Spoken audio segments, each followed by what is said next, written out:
Cancer सारख्या क्षेत्रामध्ये सलग 25-30 वर्ष काम करताना नेहमी जाणवणारी एक गोष्ट आहे.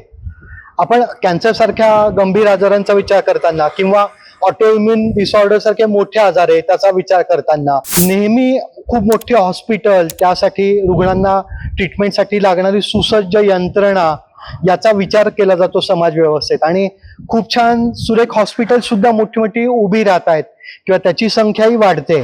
आणि हे आवश्यक आहे. समाज व्यवस्थेमध्ये आपल्या ज्या गरजा आहेत त्याला लागणारी यंत्रणा उभी करणं किंवा तशा सिस्टीम्स उभ्या करणं हे आवश्यक आहे. पण कॅन्सर असू दे, ऑटोइम्युन डिसऑर्डर सारखे गंभीर आजार असू दे, याला या पलीकडे अजून काही गोष्टींची आवश्यकता आहे. त्या म्हणजे चांगले शुद्ध पाणी, चांगली शुद्ध हवा, प्रदूषण नसणं, उत्तम निसर्गाची सुद्धा भरभराट होणं. तर यावर सुद्धा कायमस्वरूपी उपाययोजना उभारणं याची आवश्यकता आहे. हो, नक्कीच एका मोठ्या आजाराला तोंड द्यायचं तर चांगली उत्तम औषधं हवी, हॉस्पिटल हवी हे आवश्यक आहे. पण त्यासोबतच त्याला ती पण गोष्ट जास्त आवश्यक आहे की ते आजारच निर्माण होऊ नयेत. तर हे आजार नेमके होतात कुठून? तर कधी कधी ते हवेतलं वाढलेलं प्रदूषण असू शकतं, किंवा आम्ही जे पाणी वापरतोय तर त्याच्यावर खूप मोठे रासायनिक संस्कार होतात ते असू शकतं, किंवा स्पेस मॅनेजमेंट म्हणजे निसर्ग जेवढा कमी होत जाणार आहे तेवढं ओझोनचं प्रमाण लेअर कमी होणं, सूर्यप्रकाशातले युव्ही रेडिएशन वाढणं, जागतिक तापमान वाढ मोठ्या प्रमाणात होणं हे सुद्धा होणार आहे. म्हणून ही सुद्धा तितकीच महत्वाची कारणं आहेत. म्हणून मोठ्या आजाराला जसं चांगल्या औषधांची आवश्यकता आहे तसं समाजामध्ये या तऱ्हेच्या यंत्रणा पण आवश्यक आहे. म्हणूनच हल्ली जो मुद्दा सध्या गाजतोय तो म्हणजे अन्न भेसळीचा मुद्दा. तर हो, हे सगळे गंभीर आजारांच्या अनेक कारणांमधलं प्रमुख कारण आहे आपण जे अन्न घेतो त्याचा सकसपणा खूप कमी झालाय.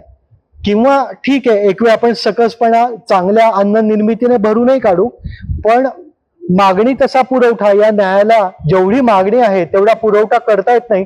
म्हणून चक्क त्याच्यामध्ये विषारी घटकांची भेसळ करून ते अन्नपदार्थ विक्रीसाठी आणले जातात आणि आपण त्याचं सेवन करतो. आणि त्या टॉक्सिसिटीमुळे सुद्धा या आजारांचं प्रमाण वाढलंय आणि या आजारांमुळे होणाऱ्या मृत्यूचं प्रमाण सुद्धा वाढतंय. ही नक्की चिंतादायक गोष्ट आहे. म्हणून जर असे कोणते कर्तव्यदक्ष अधिकारी असतील, तुकाराम मुंढेंसारखे अधिकारी असतील की जे अन्न भेसळी विरुद्ध त्यांनी उभारलेला हा जो लढा आहे तो नक्कीच उत्तम आहे आणि अभिनंदनीय आहे. म्हणून सगळ्या समाजाने अन्नाची भेसळच होणार नाही, किंवा जो काही अन्नाचा पुरवठा अन्न साखळीद्वारे होईल तो उत्तम दर्जात्मक अन्न पुरवठा सगळ्यांना मिळेल. आणि त्यासोबत आपण प्रदूषणावरही काम करू, त्यासोबत आपण चांगल्या पाण्यावर काम करू, त्यासोबत आपण रसायनीकरण आणि सेंद्रियकरण जमिनींचं होणार नाही याच्यावर सुद्धा करू. म्हणून आपल्याकडे जनपदोन्नवसाची जी संकल्पना आयुर्वेदासारख्या शास्त्रात दिली आहे की औषध हे आवश्यक आहे, ते पृथ्वीचं माध्यम आहे, पण आप म्हणजे पाणी, वायू म्हणजे हवा, आकाश म्हणजे स्पेस मॅनेजमेंट किंवा सूर्यप्रकाश, तर हे सुद्धा आपल्याला उत्तम दर्जाचे मिळतील. त्यासाठी यंत्रणा उभी करणं हे सुद्धा तितकंच महत्वाचं आहे. चांगल्या श्रेष्ठ औषधासारखं, चांगल्या श्रेष्ठ मोठ्या हॉस्पिटल आणि यंत्रणांसारखं. म्हणून पुन्हा एकदा तुकाराम मुंढेंसारख्या कर्तव्यदक्ष अधिकाऱ्यांचं आपल्या समाजातर्फे मी त्याचं अभिनंदन करतो.